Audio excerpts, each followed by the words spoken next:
Hello, my name is Erica, and today I'm reading The Frog and the Ox. One fine summer's day, a mother frog and a sister frog were happily playing in the pond with their friend, the dragonfly. The frogs were each sitting on lovely lily pads, close to the edge of the pond, while the dragonfly was energetically flying overhead. The three friends were having a terrific time playing with bubbles. As the frogs blew giant bubbles, the dragonfly chased the bubbles through the air and popped them. With such a fine breeze blowing across the pond, it sure is a perfect day for bubbles, said the dragonfly as he zipped about. The frogs and the dragonfly were enjoying themselves when they noticed a farmer and a big, funny-looking creature approaching the pond together. It was a very hot day, so the farmer was taking his ox to the pond for a cool drink of water. The frogs and the dragonfly continued playing. They didn't realize how close the farmer and his ox had gotten. Suddenly came thundering down next to the frogs. The frogs and the dragonfly were startled. "Watch out!" screamed the brother frog to his sister frog, and they both quickly hopped to safer ground. "That was close," said the dragonfly as he watched his dear frog friend from above while the thirsty creature had a long drink of water. The little frogs and the dragonfly had never seen an ox before and were very taken aback by the sight of one. "What is that?" said Sister Frog to his big brother. Brother Frog took a longer look and replied, "I don't know, but whatever it is, it sure is huge." "We must tell Father about this discovery," said Brother Frog to his sister. "Maybe he'll know what the enormous creature is called." The two frogs headed home excitedly. They moved across the pond as fast as their little frog legs could carry them, hopping from one lily pad to another and even over each other.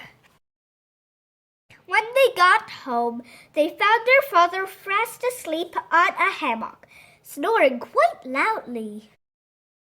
Knowing that their father was quite a sound sleeper, Brother Frog didn't hesitate in jumping right onto his belly and loudly croaking, "Wake up, Father, wake up!"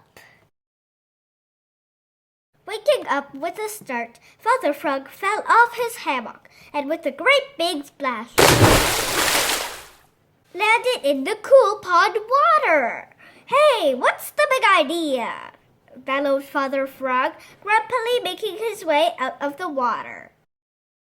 Talking at the same time as each other, the little frogs enthusiastically described the creature to their father, who tried his best to understand what they were saying as he dried himself off. Meanwhile, the dragonfly had followed Brother Frog and Sister Frog home and was buzzing around Father Frog's head. He was also very curious to hear what Father Frog was going to say. "Father, Father!" implored the little frogs, trying to get his attention, but Father Frog was now distracted by the dragonfly and was trying to catch him with his tongue. "Father, listen to us!" continued the little frogs. "We've seen a monster!" Describing the ox, they continued. "It was as big as a mountain with horns and a tail." Now, very interested and finally giving up on catching the dragonfly, their father replied, "Why, that was no monster. That was just the farmer's ox." And convinced it that he could look just as impressive, he added, "I can easily make myself as big as that ox." So he puffed it himself up with air and asked, "Was he as big as this?"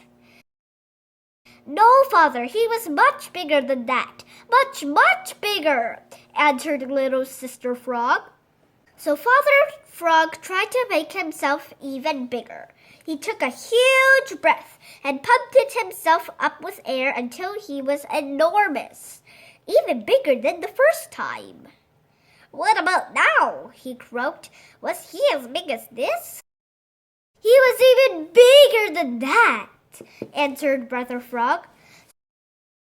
So, once again, Father Frog took a very, very, very deep breath and swelled up even more than the last time. "And now," he answered, striking as he spoke, "I'm sure he wasn't as big as this." "Bigger, bigger, bigger!" the little frogs shouted in unison, hopping up and down. Determined not to be outdone by the ox, Father Frog took the biggest breath any frog had ever taken. He inflated himself with an incredible amount of air, making himself look like a giant frog balloon. And now," he managed to eke out in a very high-pitched voice, "he couldn't possibly have been as big as this." And just as he uttered those words, he suddenly shot off high into the sky, like an overblown balloon. Releasing its air, he flew in all directions, wildly looping and zipping about. Then, to everyone's relief, especially his own, when Father Frog finally ran out of air, he landed safely in the water, making the most impressive splash. The little frogs looked at each other in disbelief before erupting in laughter. "I didn't know Father could fly," squealed Brother Frog to his little sister frog and the dragonfly, as Father Frog climbed out of the water. Dazed and confused, he resolved to never try to be something he wasn't. He realized that he was much better off being true to himself. The end. I hope you liked this story, and I'll see you next time.